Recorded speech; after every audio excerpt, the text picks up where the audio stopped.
VC যাকে নিয়োগ দেওয়া হয়েছে তিনি তার নর্মস মেনে নীতি নৈতিকতা এবং যোগ্যতা দিয়ে তিনি চালাবেন। তিনি এইখানে শিক্ষার মধ্যে বিশ্ববিদ্যালয় চালানোর মধ্যে কোনো রাজনৈতিক দৃষ্টিভঙ্গি রেখে চালাবেন না। হতে পারে তিনি একজন রাজনৈতিক লোক, হতে পারে কোনো দলের দিকে তার ইনক্লাইনেশন আছে, সেটা এক জায়গায়, সেটা তার হলো ব্যক্তি বা রাজনৈতিক পরিচয়।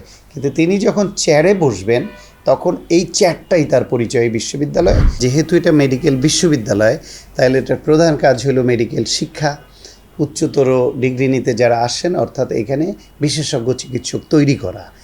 তার প্রয়োজনে এখানে রোগী আসবে, তাহলে সেই রোগীদের চিকিৎসার বিষয়টা দেখতে হবে এবং গবেষণা। বিশ্ববিদ্যালয়ের তিনটা চিকিৎসা, শিক্ষা, গবেষণা, চিকিৎসা, এই তিনটা বিষয় যিনি সম্যক ধারণা রাখেন, তার অতীত রেকর্ড বলে যে এই তিনটা বিষয়ে তিনি পারদর্শী এবং বোঝেন। পাশাপাশি তার ম্যানেজারিয়াল ক্যাপাসিটি, বিশ্ববিদ্যালয় চালানোর জন্য তিনি অনেক ভালো গবেষক, শুধু সেটা দিয়ে হবে না। তিনি অনেক ভালো ক্লিনিশিয়ান, শুধু সেটা দিয়ে হবে না।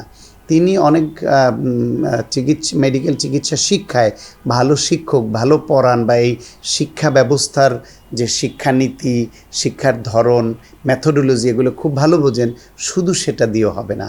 এটা একটা ম্যানেজারিয়াল পোস্টও, ফলে তার অ্যাডমিনিস্ট্রেটিভ পোস্ট, ফলে তার একই সঙ্গে মেডিকেল শিক্ষা, গবেষণা, চিকিৎসা, ম্যানেজারিয়াল ক্যাপাসিটি এবং অ্যাডমিনিস্ট্রেটিভ ক্যাপাসিটি, এই সবগুলো মিলিয়ে দলমতের ঊর্ধ্বে ওঠে। যাকে যোগ্য মনে হবে তাকে দিতে হবে। আর একটা বিষয় হলো, এখন বাংলাদেশে শুধু এখানে মেডিকেল বিশ্ববিদ্যালয়ে না, সকল বিশ্ববিদ্যালয় বা বিভিন্ন প্রতিষ্ঠানে এরকম হয়েছে, রাজনৈতিক বিবেচনায় ভিসি নিয়োগ হয় এবং এইখানে নানান মেরুকরণ থাকে।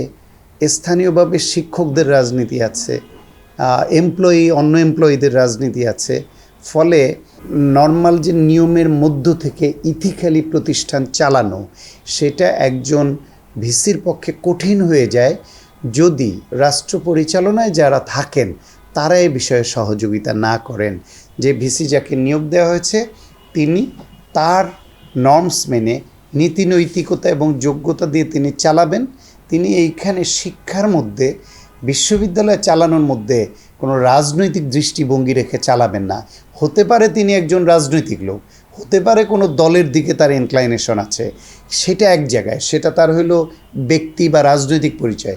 কিন্তু তিনি যখন চেয়ারে বসবেন তখন এই চেয়ারটাই তার পরিচয় বিশ্ববিদ্যালয়ে, এবং তিনি যেন এই চেয়ারের মর্যাদা অক্ষুণ্ণ রেখে এই নিয়মের মধ্যে থেকে চালান, এবং তাকে চালাতে যেন এইখানকার যে অন্য যে অ্যাপারেটাসগুলি আছে, শিক্ষক, অন্য এমপ্লয়ি সহ সবাই সেই সহযোগিতাটা করেন। এবং সহযোগিতা যদি কেউ না করেন, তাহলে সরকারের তরফ থেকে যেন এই সহযোগিতা কিভাবে পাওয়া যায়, ঠিকভাবে বিশ্ববিদ্যালয় চালাতে পারেন, সেখানে ভূমিকা রাখেন। কারণ তাকে যদি শুধু ডিস্টারবেন্সের মধ্যেই রাখা হয়, তাহলে তিনি যতই ভালো হন, বিশ্ববিদ্যালয় তো চালাতে পারবেন না।